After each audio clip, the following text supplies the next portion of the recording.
Hi, this is Rabbi Sandra, and welcome to Minutes of Torah.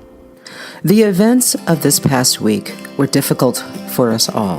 Last week, a man armed with weapons attempted to enter the First Baptist Church of Jeffersontown, a predominantly black church in Kentucky. The doors were locked and no one was inside, but a few moments before, the church was packed. When the man found the church locked, he then went to a local Kroger and murdered Maurice Stollard and Vicki Jones, shooting both of them several times. He killed Stollard and Jones for being black. He was looking for black people to kill that day. And our hearts and our prayers are with this community that is grieving. On Saturday, last Shabbat morning in Pittsburgh, at the Tree of Life Or L'Simcha Synagogue, Jews were murdered while they were praying, and they were killed for being Jews. This horrific event has pierced the heart of Jews worldwide, and our hearts and our prayers go out to the families who have lost loved ones, and our hearts and our prayers go out to those that are still recovering. And we are praying for a complete recovery, both physically and mentally, from those who have suffered from this traumatic ordeal. It is not lost on me that I represent the groups that have been targeted by violence and murder this past week. Even though I don't spend every waking hour thinking about my identities, I am well aware that I live in a world that sees my blackness before they see me or get to know me. And my Jewishness often represents a threat. Oh, and let's not forget the bombs that were mailed to prominent political figures who oppose this administration's policies. All of this is tied together by hatred and bigotry. I believe that the political rhetoric that we see from some of our leaders who run our country has emboldened many with extremist views. This must stop. We have come too far in our nation's history to move back in time. Regardless of our political views, we must come together to stop hatred and bigotry, racism, and anti-Semitism.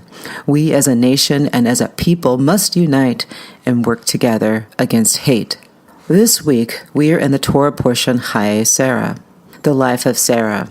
In the beginning of this week's Torah, we celebrate the life of Sarah, and at the end of this week's Torah, we celebrate the life of Abraham. The cool part is that in this week's Torah, when Abraham dies, his sons Isaac and Ishmael come together to bury him. It's the perfect example of the struggle to bringing people together. In this political climate that we live in, where so much is focused on how we disagree, this week's Torah reminds us that despite difference, we can come together. It happened in the past, it can happen today, and it will happen in the future. And one more thing that I noticed in this week's Torah portion. The word chesed, which means kindness, is repeated throughout this portion. Hesed represents kindness and love, the kind of love between people. The word chesed is used to describe Abraham, and Abraham is known for his great kindness. It was this characteristic that Abraham valued most and wanted to pass on to his family. And it was this characteristic that made Rebekah a suitable mate for Abraham's son Isaac.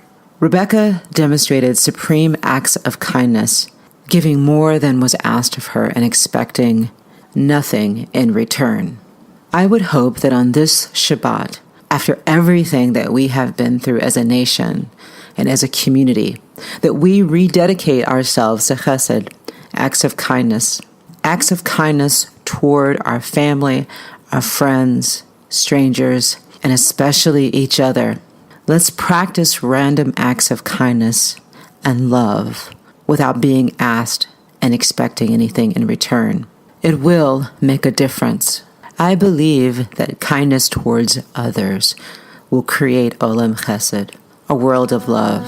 Olam Hesed Yibaneh We will build this world of love. Shabbat Shalom.